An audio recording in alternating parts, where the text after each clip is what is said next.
नमस्कार, ए media channel देख रहे हैं आप और आज की महत्वपूर्ण बड़ी खबरों के बारे में एक एक करके नॉन स्टॉप न्यूज में हम आपको बताने वाले हैं।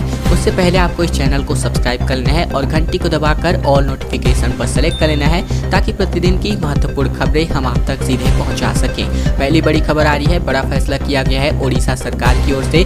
कोरोना काल में अनाथ हुए बच्चों को मुफ्त शिक्षा जो है उड़ीसा सरकार देने वाली है। इसके लिए योजना की शुरुआत हो चुकी है।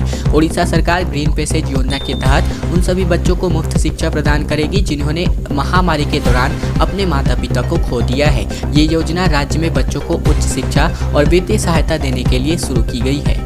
वहीं राज्य के सभी जिलों के तहसीलदारों को महामारी के कारण अनाथ हुए बच्चों के संबंध में एक विस्तृत रिपोर्ट प्रस्तुत करने को कहा गया है। साथ ही साथ निजी संस्थान में पढ़ने वाले अनाथ बच्चों को भी इस सुविधा का लाभ मिलने वाला है। ब्लैक, व्हाइट और येलो फंगस के बाद अब देश के इन राज्यों में जो है एक ग्रीन फंगस का पहला मामला सामने आ रहा है। मरीज का इलाज कर रहे अरविंदो हॉस्पिटल के डॉक्टर रवि डोसी के अनुसार यह ग्रीन फंगस यंग मरीज के अंदर मिला है। यह उस व्यक्ति के साइनस के लंग स्विक में ब्लड की ओर मिला हुआ है। दोस्तों आपको बता दें कि मध्य प्रदेश के सबसे तेजी से बढ़ते शहर इंदौर में पोस्ट कोविड बीमारियों के काफ़ी मामले सामने आ रहे हैं। इंदौर के सरकारी और निजी अस्पतालों में इन दिनों ब्लैक फंगस के शिकार तकरीबन 500 से ज़्यादा केसेस सामने आ रहे हैं। वही हैरत की बात यह है कि इंदौर में अब ग्रीन फंगस के मरीज जो है सामने आ रहा है और यह देश का पहला ग्रीन फंगस का मामला है। इंदौर में कोरोना की दूसरी लहर ने जमकर के कोहराम मचाया, जो कि अब बहुत हद तक शांत हो चुकी है। लेकिन अब इंदौर में बीमारियों के जंजाल ने एक नए फंगल इन्फेक्शन का मामला सामने आ रहा है, जो देश का पहला मामला है और ये ग्रीन फंगस को लेकर के मामले सामने आ रहे हैं। बढ़ती हुई महंगाई, चढ़ती कीमतों ने घर का बजट बिगाड़ा। दाल, तेल सब कुछ महंगे हो गए हैं। बता दें कि पिछले कुछ महीनों में नजर डालें तो देश में जरूरी खाने की चीजें जिनमें दाल और खाने का तेल शामिल है, इनकी कीमतों में काफी ज्यादा उछाल आया है, जिसका सीधा असर देश के आम घरों के बजट पर पड़ा है। लोगों का कहना है कि महामारी में रोजगार जितना कम हुआ, महंगाई उतनी ही तेजी से बढ़ी और इस महंगाई जहाँ कई अलग अलग कारण है, वही अंतर्राष्ट्रीय ग्लोबल कमोडिटी मूल्यों में भी उछाल एक इसका बड़ा कारण है। 50 से 30% तक के लिए यहाँ पर तेल की कीमतों में वृद्धि हुई है।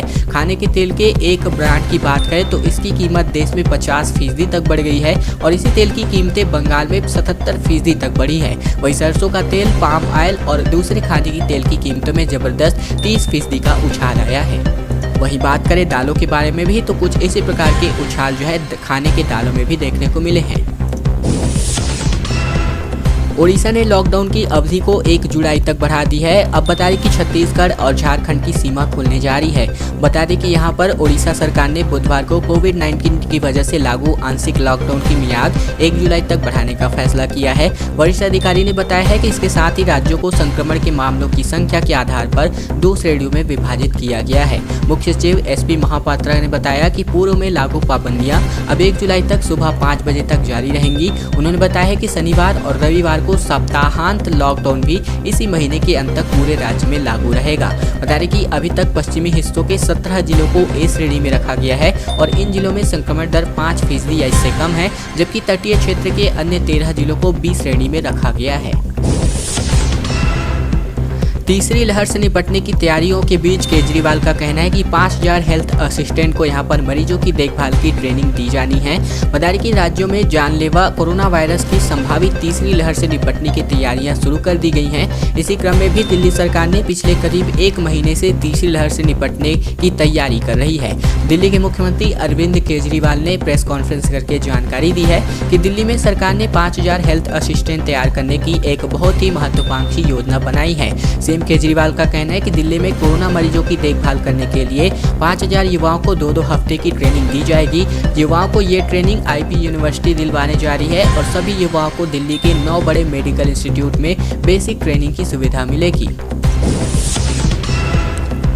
बीते दिन से सोने की हॉलमार्किंग अनिवार्य कर दी गई है। फिलहाल 256 जिलों में इसका नियम शुरू किया गया है। बता दें कि खबर आ रही है कि साल 2000 से ही देश में हॉलमार्किंग की व्यवस्था की गई है, लेकिन इसे अनिवार्य नहीं बनाया गया है। फिलहाल देश में 30% सोने की ही हॉलमार्किंग की जाती है। अगर आप सोना खरीदने की योजना बना रहे हैं तो ये खबर आपके लिए बेहद जरूरी है। सरकार की ओर से सोने के आभूषण की हॉलमार्किंग अब अनिवार्य हो गया है। इसका मतलब ये हुआ कि उसके बाद कोई भी ज्वेलर्स बिना हॉलमार्किंग के सोने के आभूषण नहीं नहीं बेच पाएंगे। फिलहाल ये नियम देश के चुनिंदा ऐसे 256 जिलों में लागू हुआ है। इन जिलों में सोने की जांच के लिए सेंटर बनाए गए हैं और सरकार की कोशिश है कि इसे जल्द ही पूरे देश में लागू कर दिया जाए।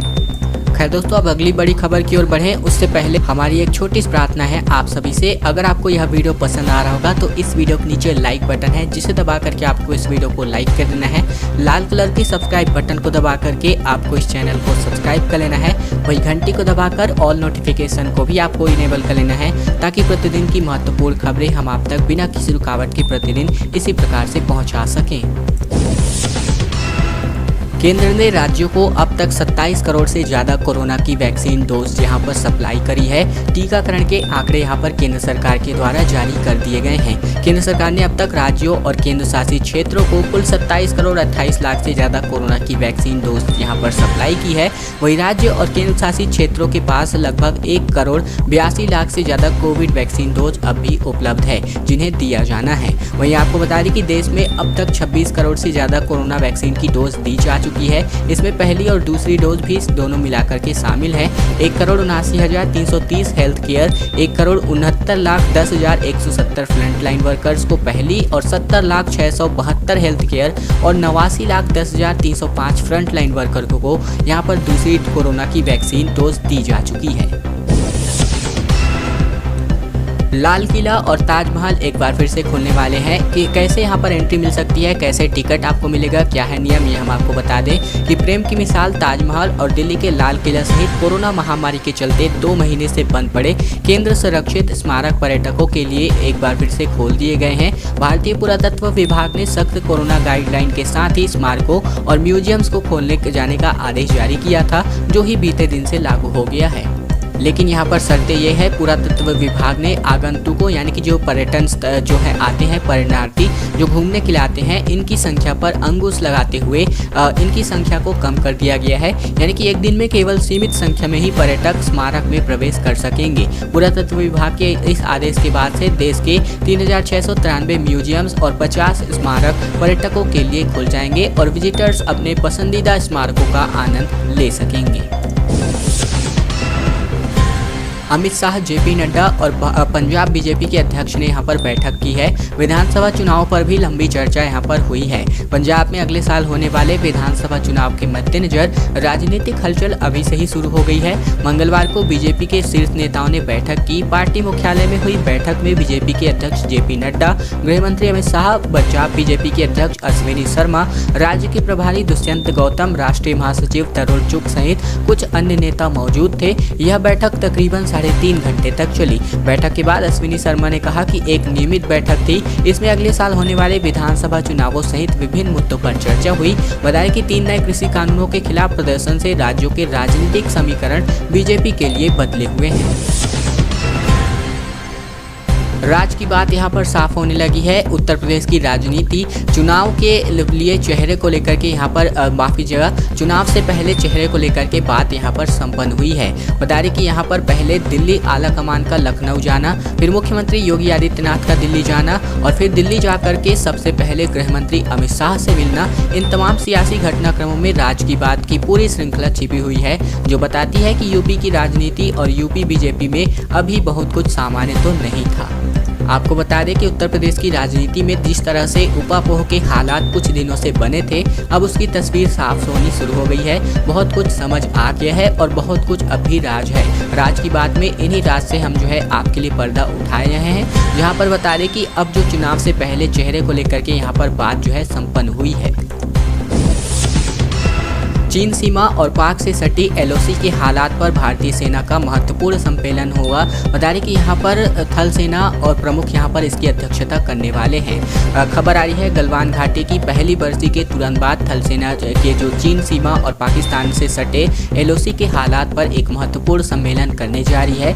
2 दिनों तक चलने वाले आर्मी कमांडर्स कॉन्फ्रेंस यानी कि ACC की अध्यक्षता खुद थल सेना प्रमुख जनरल MM नरवणे करने वाले हैं। इनमें सेना के सभी बातों के माफ कीजिएगा सभी 7 कमान के कमांडर और सेना मुख्यालय में तैनात सभी महानिदेशक स्तर के प्रिंसिपल स्टाफ और ऑफिसर हिस्सा लेने वाले हैं। एक संक्षिप्त बयान में थल सेना ने कहा है कि उत्तरी चीन और पश्चिमी पाकिस्तान सीमा के ऑपरेशन हालात की समीक्षा के लिए 17-18 जून को राजधानी दिल्ली में आर्मी कमांडर्स कॉन्फ्रेंस ACC 21 आयोजित की जाएगी।